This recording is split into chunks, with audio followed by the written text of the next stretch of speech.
Posibleng hindi na maibalik ang confidential funds ng ilang ahensya ng gobyerno na inalis sa panukalang budget para sa susunod na taon. Kabilang dito ang inalis na confidential funds ng DepEd at Office of the Vice President. Saksi, si Mav Gonzalez.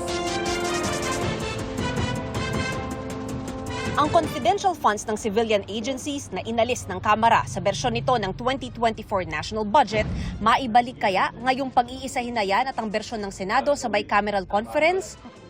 I don't think so. Ang napag-uusapan lang, I think, is DICT to fight cyber for increased cyber security. The DICT is trying to appeal for na ibalik sana at least a portion of their confidential fund. Liban sa paglalaan ng confidential fund ng Department of Information and Communications Technology na suportado ng ilang senador. Kailangan talaga ng DICT yan dahil ang labanan ngayon nasa cyber warfare. Maraming mabibiktima dito sa cybercrimes. Partikular ding tinanong sa mga senador kung ibabalik pa ang confidential funds ng Office of the Vice President at ng hinahawakan niyang Department of Education. We fight for gun cause. Ang dating confi funds ng DepEd inilaan na sa ibang pangangailangan ng mga estudyante. Ilagay sa mga classrooms or other capital outlay. Hanggang ngayon, kulang pa rin naman ng classrooms, no? Ang confi at intelligence funds naman ng ibang civilian agencies, mainam daw na ibigay sa intelligence at security agencies. Defense, probably yung law enforcement agencies and DOAJ, no, to buy information. Ang ating armed forces and the Coast Guard, no, because of the West Philippine Sea issue, we have to beef up, strengthen our naval assets as well.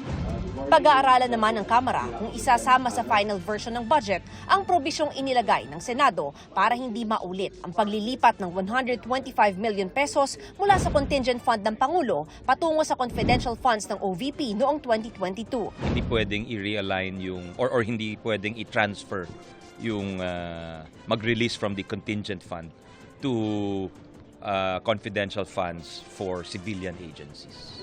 Sa ngayon, inotorisa ng parehong kapulungan sina Senador Sonny Angara at Congressman Zaldico para sila na lang ang mag-usap ukol sa pinal na bersyon ng budget.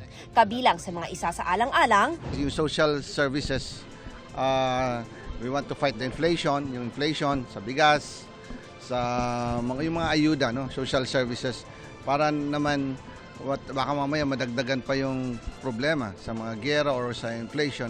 Kailangan medyo handa tayo. titingnan pa raw kung kayang isama ang 31 billion pesos na pondo para sa rehabilitasyon ng traditional jeepneys na hiling ng Gabriela Women's Party List. Target mapirmahan ng Pangulo ang 2024 national budget bago ang biyahe niya pa Japan sa December 16. Para sa GMA Integrated News, ako si Mav Gonzalez, ang inyong saksi. Mga kapuso, sama-sama tayong maging saksi. Mag-subscribe sa GMA Integrated News sa YouTube.